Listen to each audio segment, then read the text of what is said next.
Once thought of as a miracle mineral for its ability to withstand water, heat, fire, electricity, and even chemical corrosion, asbestos has been used by humankind for over 4,000 years.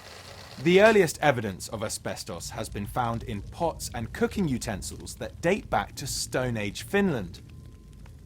The ancient Egyptians used to cremate their dead wrapped in bundles of woven asbestos, so the body would burn to ashes without intermixing with the cloth. The earliest written record of asbestos, the word asbestos meaning inextinguishable, dates back to 300 BC, where ancient Greek philosophers wrote that slaves who worked with the material often ended up with lung complications, but they were so in awe of its seemingly magical properties they continued to use it. Coming further forward, the Romans used asbestos for building materials, and it's rumoured that they would throw asbestos cloths into the fire to clean, because when they pulled them out, they were unharmed and whiter than when they went in. And so the illusion continued. In medieval times, asbestos was woven into clothing that was used as insulation in suits of armour, and tablecloths that were used by the wealthy.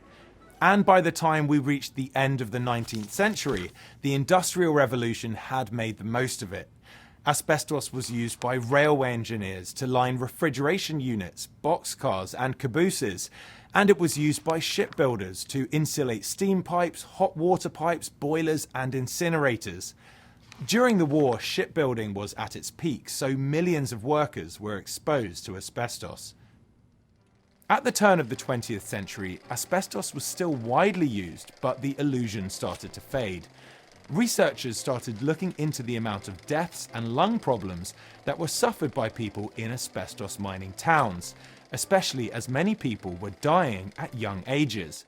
Then, in 1924, the first diagnosis of asbestos-related disease was made. The woman died at age 33 after working with asbestos for 20 years. The first asbestos-related laws were passed in 1931, which intended to increase ventilation for workers and make asbestos-related diseases inexcusable. But asbestos companies continued to use it in manufacturing and construction, with little care for their workers.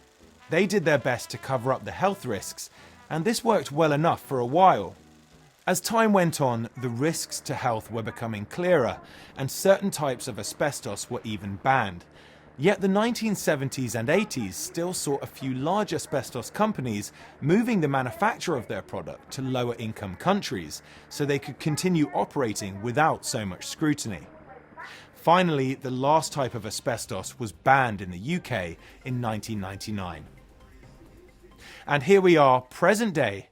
Asbestos proved itself too good to be true.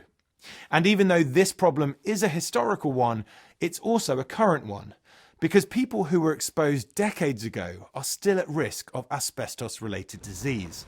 The truth is that occupational exposure to asbestos is responsible for around 107,000 global deaths a year. That's 293 people dying every day due to exposure.